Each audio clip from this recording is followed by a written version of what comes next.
होते हो? नहीं होते। आप तो थोड़ी थोड़ी बात में नाराज हो जाते हो, हल्की हल्की बात में इख्तिलाफ कर लेते हो। बाप अपने बेटे को कितना मानता है?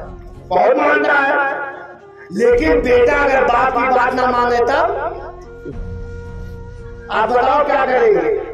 बेटा अगर बाप की बात ना माने तब कई बात तो ऐसे है उसको आग कर देते हैं, पिता की जुबान में आग कर देते हैं। आग करने का मतलब विरासत से खारिज कर देते हैं।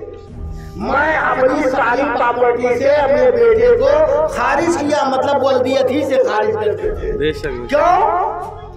पैदा होने के बाद दवा का इंतजाम, बड़े होने तक खाने का इंतजाम, कपड़े का इंतजाम, इतना मोहब्बत करता था बाप बेटे से। वही बाप अपने बेटे को आग कर रहा है, वल्दियत से खारिज कर रहा है। क्यों किया? वजह क्या है? तो जवाब यही तो होगा कि मैंने इतना कुछ किया था कि वफादार बनेगा, मेरी बात मानेगा, मेरी हाँ में हाँ मिलाएगा, मेरी हाँ में ना नहीं मिलाएगा। इसीलिए तो उसने आपके तसव्वुर के खिलाफ किया, उसने आपके सोच के खिलाफ किया, तो आपने उसको अपनी वल्दियत से खारिज कर दिया, आप कर दिया।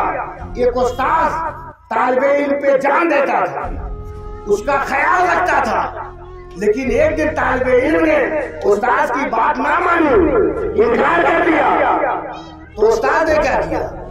हल्के दर्स से बाहर कर दिया। मैनेजर की बात ना मानी, मदरसे से बाहर कर दिया।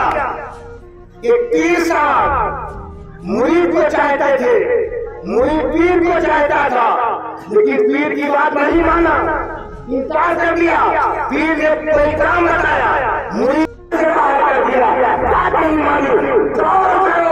थोड़ी थोड़ी बातों पर लोगों से लड़ने वालों, इख्तिलाफ करने वालों, नाराज होने वालों, बाप अपने बेटे को बाहर कर रहा है, एक हुक्म की नाफरमानी से पीर मुरीद को बाहर कर रहा है, एक हुक्म की नाफरमानी से मैनेजर मदरसे से बाहर कर रहा है, एक नाफरमानी के वजह से। सुनो, अपने को देखते हैं तो दूसरे को बाहर कर रहे हैं, नाराज हो रहे हैं, लेकिन कभी सोचा, अपने अंदर झांक के देखा, बेटे को एक उनकी नाफरमानी पर बाहर किया था।